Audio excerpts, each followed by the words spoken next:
Balloon, by Tom Maddox. Nature abhors a vacuum. Me too, I guess I tried to fill it in my usual ways. Drank too much beer, cooked elaborate Mexican dinners, walked aimlessly in the dripping woods under slate-gray Oregon skies.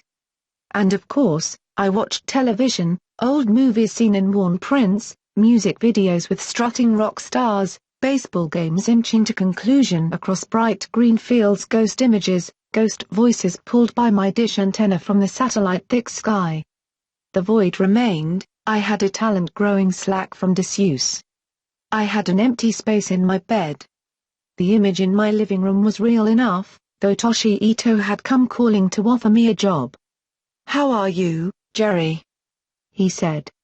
He shook the water off his raincoat and dripped it over a chair, then looked around at the pine veneer on the walls, green plastic sofa, mismatched chairs. "You like it here?" "It's all right, Toshi." Not quite a lie, though in Palo Alto I'd had the usual company-sponsored condo, it hadn't felt like mine. Not just the apartment, the work I'd done and life I'd lived, none of it had seemed to belong to me. Tawdry as it was, this place did. "You making any money?" "Some. Enough." That was true. A few high-priced consultations with control data, a week spent lecturing for the International Telecommunications Union in Zurich. I'd done all right financially. With the money I'd saved while at Centrax, I had more than enough. "Cheryl says hello," he said. "MIT made her a nice offer, so it looks like Stanford has to give her tenure or lose her. Next time you see her, give her my congratulations." "Don't you miss her?" "Of course I do, but so what? I couldn't drag her off to live in the woods. She's got things to do. Anyway, that's over, Toshi. How can I help you?" "We've got problems with an Aleph-Naught IA," he said. "Intelligent assistants are just computers in the fast lane, but they have such sweet moves, so responsive to human touch they don't seem to be computers at all. There were only 2 Aleph-Naughts in existence, and one was buried deep beneath the National Security Agency complex in Fort Meade, Maryland, sucking up the daily gigabytes of intelligence and decidedly off-limits to me. The other was working for ICOG, the International Construction Orbital Group, managing construction of a solar energy grid. It hung in geostationary orbit several hundred kilometers above the equator, at Athena Station. ICOG's system had to be the one he was talking about because I had blown my chance to work with the government. When Centrax delivered the first Aleph system to NSA, I was one of those chosen to spend a few months at Fort Meade helping install, configure, and troubleshoot their new toy, but NSA hadn't liked my background, particularly my left-wing connections from graduate school at Berkeley. So the agency had wanted to give me the full security treatment, 6 months of interview and investigation. I told them to forget it. When Centrax insisted, I told them the same thing. Cheryl said I was looking for a confrontation, a way out. Maybe I was. At any rate, Toshi had been my section head, and he carried the message up the corporate ladder. He fought hard for my right to say no, but the most he accomplished was preserving what you might call my good name. I could still use Centrax as a reference, and I wasn't on anyone's blacklist, as far as I could tell. So ICOG's got problems with the Aleph system. What are they? At most times, nothing. At others, it's slow, muddled. His dark hair gleamed in the lamplight, and he was pale beneath his light yellow skin. "We can't have it, Jerry. It's not even carrying a full load yet, and it has the IA team running around like mad hens. No apparent reason, diagnostics programs nominal across the board. So you want me to see what I can find? Is Alice Vance still running the show?" "Yes. She concurs that we should bring you in. You helped design it, Jerry." "So I did. How does Centrax feel about involving me?" They were not eager, but they now agree. There was a story there, I was sure. Moment of haragu between us, visceral communication the Japanese prefer to mere words. I could picture him quietly, inaggressively but persistently pushing until they agreed. "I can't promise much, Toshi, but I'll give it a try. What does one pack for high orbit? As little as possible, Jerry. Travel light. Athena station spun gracefully amid a mad clutter of wire and frame. The nest of concentric rings was the station itself. The chaos around it, the staging area for the orbital energy grid. The Aleph system managed everything, from the routine flow of supplies to the trickiest cost and time decisions. Should it drop the millions of balls it was juggling, Centrax would fall along with them. ICOG's vendor contract with Centrax undoubtedly called for heavy penalties, up to and including default, so ICOG's lawyers would nail Centrax to the courthouse wall. For the next 2 weeks my home was the ops room. Workstations were scattered around the 40-meter hemisphere, paths between them marked by glowing red beads. Around the room's circumference were racks of metal globes that bounced soft white light off the walls. The sound most usually heard was a soft murmur of voices from Alice Vance's group of knowledge engineers. The KEs are acolytes of the system. They occasionally receive an epiphany in the form of a bright hologram, which springs into being over the consoles they manipulate. To them the current system's problems were something on the order of original sin, so they approached me diffidently with suggestions, hypotheses, or just good wishes. They were looking to me to explain the ways of Aleph to man. I thought they were mentally ill, but didn't have time for them anyway.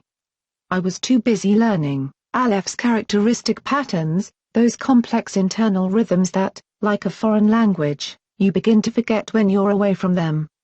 I was listening for dissonances or sprung rhythms, anything to indicate what might be wrong, but all I got was the usual dense flow of information.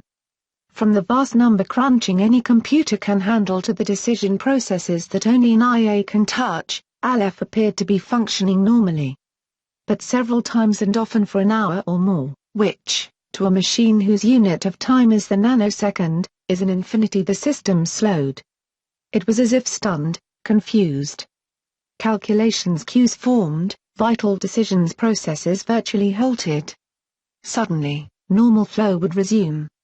Aleph would have to play catch-up for a while, but it was built for that game, so routine functioning of Athena station wasn't seriously impaired.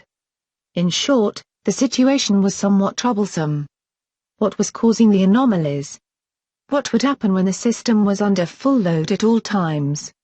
I could understand why Alice's KEs twittered during these slowdowns like priests who had just heard about the Archbishop's illegitimate child. Like them, like the diagnostics programs, I had no answers. I did, however, have a guess. Such all-purpose IAs as Aleph do a lot of their own programming. It's part of what makes them easy to work with, and in the process they sometimes tie themselves up in strange ways to their subsystems, with unfortunate results. So I was rifling the black boxes that on my data windows represented subsystems, hoping to find inside one of them a little, squatting, fork-tongued demon, an ugly little thing with a long tongue, nasty breath, and a repellent sense of humor. Turing's Demon 1 called it a being conjured out of the unfathomable complexity and speed of IA systems. Given this idea, nothing more than an intuition, I was ready to go out and watch Aleph at work. I intended to observe groups that asked the system for a lot of processing power and whose software was home-cooked, the weird spots, places out on the edge of ID. I had run a quick sorting program to find them. Biopsy site was on the station's outer rim. It featured blank white walls, cluttered workbenches, and a row of data consoles, 21st century still life as opposed to the new millennium Gothic of the ops room. A young woman in blue jeans and a t-shirt, fairly obvious postdoc material, got up from the station where she and an even younger Japanese man were working, and said hello. I told her I wanted to see the boss. She went through one of 2 unmarked doors and came back in a few minutes to tell me Dr. Hayward could see me now. Diana Hayward was small, slender, in her early 30s. She had close-cut, dark hair streaked with gray, and when she turned to face me, her eyes were hidden behind large, gold-rimmed glasses with a burst of dark smoke at the center of each lens, like the expanding cloud from an explosion. Her features were sculpted in fine bone, her neck was long and slender, carved from ivory. She was wearing a silky blouse the color of a ripe peach, and black jeans. "What can I do for you?" she said. She moved slowly from behind the desk, her fingers barely touching the surface. Her image seemed still and sharp before me, and I got a sudden, involuntary spasm of desire. "I need to observe your employment of the LF0 system." One of Alice's wizards, are you? "Hardly, just a freelance troubleshooter." "Could you tell me in general what you were doing?" She explained they were growing biocomputers, which were ultimately intended to be implants replacements for destroyed retinal tissue or optic nerves. Athena Station was ideal for their work as they needed zero gravity for the Biolab, the LF system for their vision simulation program. The retina, however, was such an active processor of data, and the optic nerves were so dense, a million or so fibers in each one, that they were having problems with the sheer weight and complexity of information transfer. "Still, we have accomplished something," she said. "Rather the Frankenstein stage, but very interesting. Let me show you." She reached to the back of her neck with the same gesture a woman uses to let her hair down and pulled off two rectangular strips of flesh. Plastic flesh. Fastened with VF Velcro. She picked up two cables attached to the console beside her. "Come here," she said. "Do you see?" Embedded in her neck were two multiplex light fiber junctions. She took off her glasses and turned her face toward me. Her eyes were brown and vacant, unfocused. She was blind. She reached behind her, a cable in each hand, and snapped them home. She walked toward me and stopped less than a foot away. "You are about 5'10", she said. "Hair the color of straw, light complexion though now flushed. You are wearing a red striped shirt that does not suit you, your pants need pressing, and your shoes are worn. Everything you are wearing is well made, expensive. In short, you look like what you are, a successful, intellectual gamesman, one who can afford an air of neglect. You probably have luck with women, many find that sort of thing appealing." "What sort of thing?" Something had gone off the rails here. "The shabby gentility. It's unimportant. We call this the CAV program, computer-assisted vision. It is fairly accurate but requires inordinate amounts of hardware. Look around you." She pointed to small cameras ringing the room. Using eyesight software, the LF system combines views, approximates perspective, and corrects color, hue and intensity. The images lack resolution comparable to the eyes, and the field of view is somewhat narrow. Still, I assure you, it is better than nothing.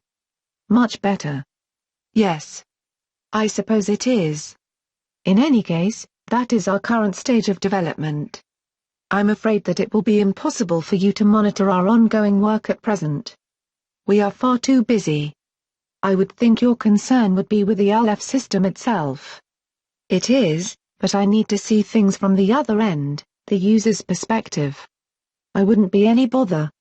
Strictly an observer, looking for anomalies in subsystems involvement. Jargon surfaced to mask my confusion. No, not now. And I'm afraid that is all the time I can give you. Confused and rooted, I left. Part of it was the aggressive freak show, part her unexplained hostility, but there was more. She had reached out with invisible hands and taken a clutch of nerves, not just the sensory ones, but cells deep inside the brain, the ones that when they fire, make you crazy. Help the handicapped, I thought, fall in love with the blind. I returned to the ops room. Alice Vance, director of IA Systems, was sitting with Toshi. She was 50 or so, pear-shaped, and had hair the color of old grease. We had worked together in Palo Alto, back when Aleph was just a gleam in the Centrax eye, and we got along well. "Why didn't you warn me about Diana Hayward?" I said. "She gave me a very hard time, took away my guns and ran me out of town." "How very phallic of her," Alice said. She tapped in a hold command, and the 4 data windows she had been working with faded from the screen. "Can you not work with other subsystems?" Toshi said. "Biological operations are somewhat marginal." "No. I'm doing what you pay me for, following my highly trained intuition no matter where it leads." A couple of the Ks stood nearby, listening. I saw them unconsciously nodding their heads in agreement. I was the sharp young priest sent out by the Vatican to diagnose spiritual malaise and so could demand total cooperation. Just kidding, Toshi, but seriously, I need to see what they're doing. Nonetheless, Jerry, he said, we would not wish to interfere with Dr. Hayward's project. I'll talk to her, Alice said. You've got to understand, Jerry, she's a special case. I can see that. Let me tell you about her, she said. MIT, Caltech, Stanford. Holy, holy, holy, I said. The main line to high-tech success. But with a difference, Jerry. She had just finished her dissertation at Caltech. It was in biochemistry. Took a vacation in San Francisco, and was attacked in Golden Gate Park. The man got a handful of plastic cards and a little money. She got multiple depressed skull fractures and blindness, severe bilateral trauma of both optic nerves. Jesus, I said. 3 years later she was in Stanford Medical School. It's no coincidence that she's in this line of work, you know. I wondered about that. She's obsessed, Jerry. She wants her eyes back. Fine, and I wish her luck. But I need to see those programs at work. I'll explain that you have no choice. That you're just doing your job and so forth. She'll catch on. What do you mean? She doesn't have any choice either, Toshi said. That night, day and night are what you make them, of course. On Athena I cadged liquor rations from 2 of Alice's bright young things. I got mildly drunk and wondered if I had done the right thing in taking this job. The next morning Alice promised to open negotiations to get me into the eyesight lab, and I had a look at one of the other projects. Biops Life Studies bordered on the station's weightless center. They were running a strange combo of old-fashioned behaviorism, observing rats in zero-G mazes, that sort of thing, and experimental interface technology. Rats, guinea pigs, and hamsters had their skulls permanently sawed open and microelectrodes embedded in their brains to connect them to Aleph. Dr. Chin, a large-boned Chinese in a white jumpsuit, led me around the animal labs. At times we scuffed through the corridors on magnetic-soled shoes. At other times we clung to straps or anchored ourselves with Velcro pads. I found the whole experience difficult and vaguely nauseating. We are looking for radical changes in organism-environment interaction, he said. Zero gravity is one novel factor, interface with the Aleph system another. Between the two, there is the possibility of evolutionary emergence, a species genetically identical to its earthbound members but capable of grossly different behaviors. A hamster floated in its cage, watching me. Perhaps it thought I was the new brain surgeon. The entire top of its head had been shaved back to pink skin, and a small area had been cut away to reveal the fine tracery of blood vessels across the top of the brain. Where are the microelectrodes? I said. They are in place. Too small to see, however. Doesn't it bother them to have their brains exposed like that? The hamster now ignored me. It had a sunflower seed clutched between its paws, and its cheek pouches were bulging. I don't know. That is the least of their problems, I should think. A few hours spent at one of Dr. Chin's terminals convinced me that Biops Life Studies had little for me. The ASPCA might like a shot at Dr. Chin with a high-speed router, but that was another issue. Back at the ops room about half a dozen of the Ks were hard at work. I am the Aleph and the Omega, I said to one as I passed. I doubt that she got the reference. I spent most of the day sorting through other ICOG projects.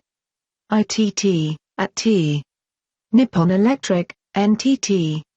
Teltra, Siemens AG, CIT Alcatel, McDonnell Douglas, Boeing, Hughes Aerospace. ICOG's member groups formed a seemingly infinite matrix of multinationals, utilities, and state-owned monopolies, each with a different level of commitment to ICOG, most ready to cut and run at the first sign of serious trouble. The individual balance sheet ruled, not the project. That's why macro-engineering ventures like this one were always held together by such a slim thread. I punched up a decisions flow hologram. Above my head a tracery of lights sprang into being, shot through with the billions of scintillations representing the path of lips, logical inferences per second, through the system. I keyed for biopsal site, where according to the real-time display, not much was happening. Routine employment of the CAV system. Alice called in from her living quarters. "I've convinced her," she said. "But she didn't give in gracefully, so good luck to you. Come up with something, Jerry. Toshi's getting awfully morose. He just looks at you with those soulful eyes, and he's driving me crazy." I told her I would do what I could. I looked at the light paths over my head, the life processes of the giant Aleph system. Those were the slim threads holding ICOG together. The next week I was a constant presence at biopsy site. Diana Haywood seemed inclined to run me off to their biolabs, where in zero gravity they were laminating sheets of protein for the biocomputer and tailoring clumps of E. coli for chemical interface with Aleph. All very interesting, but nothing for me there. Back in the rooms on the outer rim very little was happening, despite her claims of urgent work. I became convinced that she was hiding something, but I couldn't imagine what. I decided to brace her with the accusation and see what happened. It was time for me to show some progress or move on. So one night I called her. She was working in her office, twin tan cables snaking out of her neck. "When are you going to show me what's going on?" I said. "I suppose you won't just go away, will you? I was wondering how long you would wait. Why don't you come on over?" Eyes behind smoke, cables gone, she sat at her desk. "Do you take drugs?" she said. "Not as much as I used to." "What have you got in mind?" "Psilo D." "Nothing halfway." I said, "The Russian roulette of drug experiences. Aleph can take blood samples and administer the proper doses. Are you willing?" "I suppose. I don't understand why, though." "Why you want to do this?" "Because things are very strange, and we don't have time." "Time for what?" "For this, Jerry." The usual reticence, embarrassment. Getting to know each other. "Do you want me?" Very nice blind eyes looking through me. Maybe she used wavelengths outside the visible spectrum. "Yes," I said, "I do." "See? I've embarrassed you. We need a corrosive, an acid bath to wash all this away." "That's drastic." "Not complaining, mind you, just pointing it out. I know, and maybe it's a mistake. But I can't be passive, I can't be patient, not in this, not in anything. Understand that? And I want you to." She keyed in a close and secure command and said, "Let's go. The computer will close everything down after we leave." I reached for her arm, thinking she might need help once we got outside, but she said, "Don't bother, Jerry, I know the way, and everybody knows me. No one will run into me." We walked through passageways thick with acronyms, abbreviations, and corporate logos. I thumbed my nose at the Centrax sunburst. She strolled with head erect and features composed. We passed through a radial tube and into a living quarters ring. It was quiet there, the walls were bare steel, and the spin gravity had lessened. She stopped me with her arm in front of her door. Inside we kicked off our slippers and went into the main room. Walls of Wedgwood blue tapered to a flecked eggshell ceiling. A cream carpet covered the padded floor. A futon rolled against the wall, a few low tables in black lacquer, and a console were the only furniture. The touch sculpture, visually formless, grey and volcanic, sat in the middle of the room, and a multitude of ferns and vines hung from the ceiling. She unrolled the futon, and we sat. Each of us had a small vial of clear liquid, the doses Aleph had determined were safe. "Shall we?" she said. "Cheers." Psilo D moves on you slowly but with pressure. Things begin to acquire an inner illumination, people a visible aura. There is a sense of imminence, of an unnameable emergence. Emotions build in waves, eventually all will be lost in an oceanic presence. But that was some time away for us yet. She reached out and touched my face, and bare nerve endings received her. The lust and love I had felt for her flamed, but I was incapable of moving because every word or gesture seemed so powerful I could not make it. One hand touching my face, she unbuttoned her blouse, the same silky peach one she had been wearing when I first saw her. Her hands ran over me. Then I reached out to undress her, and she did the same for me. Kneeling, we faced each other, touching, tapping, caressing, taking hold. We coupled so quickly, there was no time for anything but a bright sexual flare. Still we pushed our bodies together, striving to melt flesh into flesh. Sparks of silver and gold showered from her hair, the room light strobed with our pulses, and calm faces bearded, with angular profiles appeared in fresco surrounding the room, watching, nodding to a slow beat that I could not hear. Cupping her breast, I laughed. I could feel inside my skull the arcing of circuits gone from their usual pattern. Vines stretched across the ceiling, twisted about one another in helices, drenched us in green radiance that filled the room. "It grows like a tree," I said, among other things Edenic babble she understood and responded to in kind. Lalling of infants struck with the light. The room was vast, filled with labyrinths of brilliance and caves of darkness, and we would lose each other inside them. Then we would come together, sexual marathoners running in tandem, pushed on by the strong, impersonal force of life itself. Time passed unmeasured. I felt her beside me. The vaster hallucinations had gone, though objects still shimmered with uncertain outline, their colors sliding across wavelengths and glistening like deep painted, polished metal. When I closed my eyes, cartoon figures in gay red outline bicycled across the inner lids. Waving happily, I was buzzing with energy that cut through tiredness and forced me to sit up. "How are you?" I said. "Tired.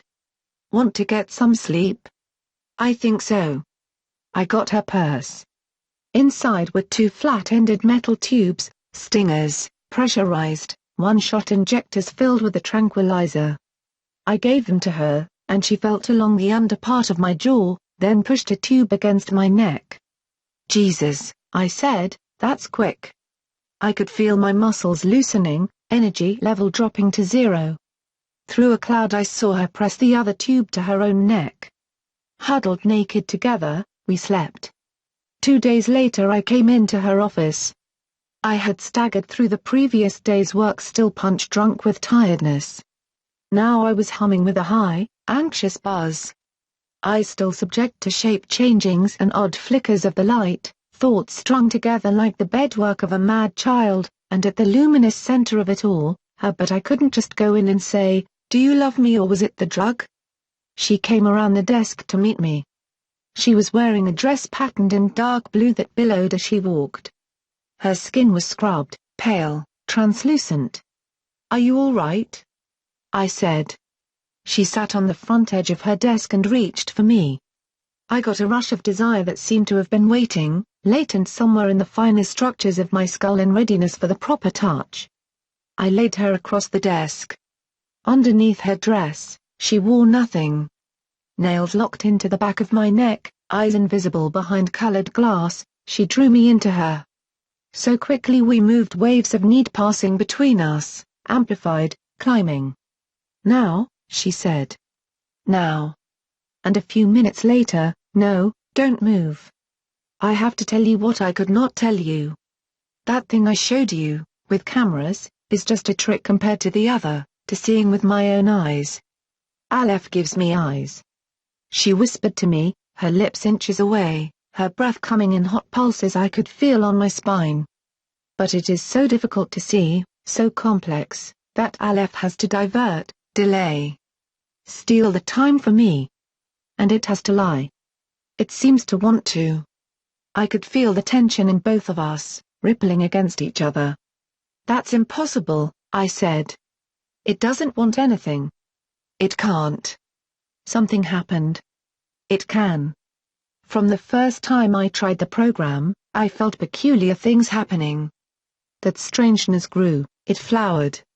When Aleph and I are connected like that, we become intertwined in ways that are hard to explain. We share something, we influence each other. It's not one way. Neurons, nerve fibers in the brain, don't go one way. They loop back on themselves, they cross-connect. It's a mad snarl, slow, faulty, confused. Nothing like your beautiful light diagrams. I think through me, Aleph has learned how to think, how to want, perhaps how to lie.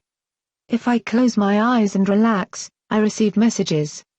Sensations, synesthesis vacuum that smells like ether from inside, it rises up through my heart, that smell. And the sound of starlight, far-off sirens. Satellites chattering, they have songs, but I feel them like grains of sand blowing against me. I was listening for madness. I couldn't help myself. There were Alice's keys back in the ops room, going through their rituals, to remind me what any of them would give for this connection. But I heard no craziness from her nor any bent metaphysics, spilled religion. Just a report coming in from distant places. As if one of Dr. Chin's lab animals had speech, not just the mute, involuntary language of body chemistry and the electrical action of the brain. As if it had put itself on the operating table voluntarily, and now out of the nude, trepaned skull, a human voice was speaking. Pure emotions, she said. No context for them at all. Not things Aleph feels, just things it sends. Panic, fear one time, just one time. Elation, sadness, anger, longing. And once a chain of orgasms. Can I tell you that? Do you think I'm a monster? No, I said. No. Sometimes I do. But you have to understand, I have no choice at all. She reached to the console beside us, took the two cables lying there, and snapped them to her neck. She dropped her glasses to the floor, and in that first instant I could see her eyes come to life, quick contraction of the irises, sudden clutch of muscles as they tried to focus before she shut her eyes against the harsh light. Oh God, she said, and moved beneath me, hips slapping harshly, bucking uncontrolled. I held to her, in her. She thrust my head back, nails again sunk into the base of my brain, and opened her eyes. Her gaze was clear and focused straight ahead. Before we left her office she showed me what Aleph was doing. On one data window, the line orderly flow of decisions, the careful, complex structures I had seen in holographic splendor in the ops room, the three-dimensional mandalas upon which the Ks meditated. On another window, the actuality stupid subroutines forced to masquerade as IA systems, queues building until Aleph could return to them. Meanwhile, the greater part of the system was engaged in processing Diana's sight. The longer this went on, the more difficult it was for Aleph to handle. The end result was the slowdown. Sitting in her quarters, we drank hot tea, something that smelled of jasmine and spice. It's quite a juggling act, I said. But I don't know how long Aleph can keep it up. Besides, what does that matter? Take this to Toshi and Alice, to the ICOG board. You shouldn't be hiding this. Tell them it needs to be pursued in the right way, not with you working in isolation, stealing their system, but with all the resources you want. They'll have to buy it. Will they? Don't you think they'll have to? They'll see the importance. Why? What's in it for Siemens or Bechtel or Nippon Electric? Think about it, Jerry. I've jeopardized all their projects, the orbital energy grid, maybe ICOG itself. God knows what I've done to Aleph. She may have been right. Epochal discovery is a fine thing, especially in retrospect and when you don't have to pay for it. But right now ICOG was playing animal trainer to a bunch of mean and various beasts, and they had to be fed. If she told them, would they allow her to pursue her research, or would they just fire her? Who, if anyone, would be willing to pay the tab on a new Aleph system? And would they welcome her as director of the new project? And there was Aleph itself. What did it, in whatever peculiar fashion, want? Imponderables, but for the present she was riding the storm, going. I don't know where. Her own will and intelligence guiding, small enough comfort in a large gale, but perhaps enough to steer by, enough to work the force of the dense vectored wind. From that point on I stayed away from biopsy site. Nothing there, I told Alice and Toshi. I don't think there's anything happening with the subsystems. If you want, I'll help you work with the logistics programs. Laying a trail away. But after walking like automatons through the empty working days, Diana and I would meet in her rooms to sail the currents of our own storm. There was no steerage there, just a careening trip across the landscape that hung far below. Finally I could avoid it no longer. I called a meeting with Toshi and Alice. We used a small, plain conference room that featured a viewport on one side. Close in, a tug glided by, a snarl of crates, pallets, and rude assemblages, the pilot's head clearly visible, upside down, as he passed by. "I believe my work is finished," I said. "Unfortunately I am unable to specify the exact nature of the problems affecting performance of the LF-0 system. It remains unclear that such problems in fact exist. The periodic slowdowns may be a result of inherent systems vice, artifacts of the system's architecture." Set speeches for the memo tape. I have prepared a menu of recommended changes in subsystems logic. They may affect optimum decision capacity in the total operational domain. Good, bureaucratic, hand-washing gibberish, to be supported by a set of plausible fictions, cosmetic subtleties that Alice and the Kays would have to institute to find out whether they had any effect at all. Alice was puzzled. "Is that it, Jerry?" "It's not much." "I'm sorry, Alice. I've done what I could. If you're not satisfied, you ought to get someone else." The rest of the meeting was brief. Toshi stopped me in the corridor afterward. "You seem troubled," he said. "Also reticent. I want to assure you that even complex problems can most often be worked out to mutual satisfaction." He let that statement lie. His attempt to bring me into the charmed circle of Rinji Suido, the process of joint consultation that is the soul of Japanese decision-making. It was a nice gesture but meaningless. I just wasn't feeling Japanese. I went to my compartment, where she was waiting. Her skin was hot to the touch. A last time, in seeming slow motion, we came together. She had just begun her period, and with her blood we traced scarlet arabesques across the sheets, across our thighs. Standing in the shower stall, I started to wash the blood away, but I didn't. The tug fell from high orbit. ICOG had arranged a rendezvous below with a military shuttle. I touched the small crusts at the back of my neck, where her nails had punctured me, where she had clasped me. She still did. The transfer came, and my pallet was shifted into the shuttle's cargo bay.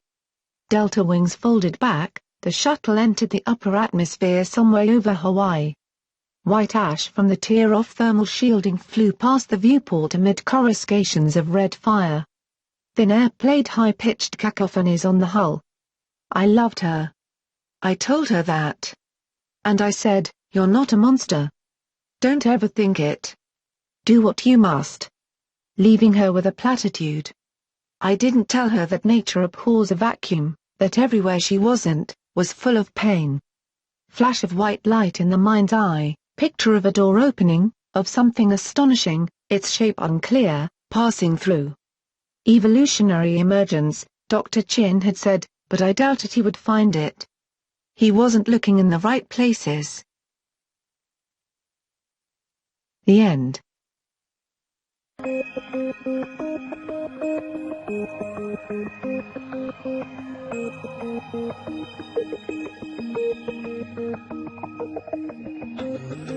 This story was brought to you by the YouTube channel, This Week in Audiobooks. Thanks for listening. If you'd like to hear more, don't forget to subscribe.